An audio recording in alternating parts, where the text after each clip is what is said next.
Okay, so you believe that men should not have a choice. As far as in what regard? Working? Not just working, but just style of life and like so taking away that choice from men and just generally from people of like their direction in life. I think every guy should be prioritizing, whether they're building themselves up to eventually have a family, right? I understand that, for men, it takes time for us to acquire our value versus women kind of have the value up front.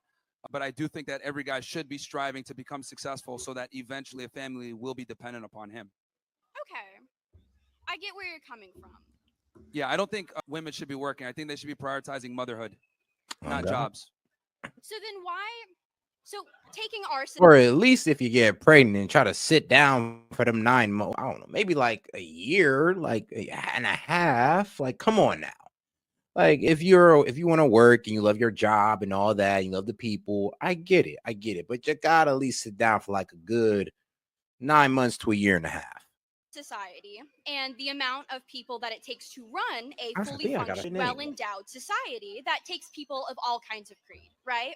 Sure. So when you take away that matter of choice from both men and women and everyone in between, why do you then believe that that will be a better society? Well, the thing is this, right? So you're mentioning this thing about choice, and I think that's an illusion, right? And we need to be honest here when it comes to women pursuing education and a career. What we tell them is, hey, look, go get a job, make money, enter the workforce, and then you can have a family at the end of that. And what ends up happening a lot of times is women follow this route, get an education, get money, get a job, get a good career, and then when they try to find a guy at the end of that, it becomes significantly harder because what's ended up happening is I mean, that is true. I mean, look, like it's the sad reality of the world, but yeah, a guy coming out as a surgeon at I don't know 35, yeah, bro ain't lose no option. Actually, bro done gained options. Yes, the man done gained more female options. But a woman coming out, let's say medical school surgeon, making great money, has at 35 has lost options. I know you're going like, damn, said that's unfair. How come bro gets money, he gain options, the old girl get money and she lose options? Well, off the age alone, just off age. I mean, we like you younger. We like them young and not that young. Don't hit me with that Epstein bullshit.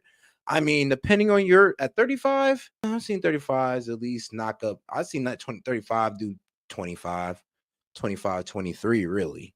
But yeah, I've seen that. the woman has risen up in status, risen up in her income, and her standards are higher.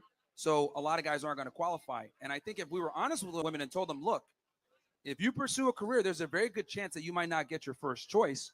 I think that's a good starting point. Obviously, we can't just like say, take all the jobs and that's it. But I think we need to start being more honest with women and letting them understand that you got to pick one. You can't really have it all. And this is something that we've been lying to women about for decades, that they can have it all. And then they end up at 31 years old, unmarried, no kids, wondering why guys don't take them seriously. But it's because they didn't know the truth about this stuff.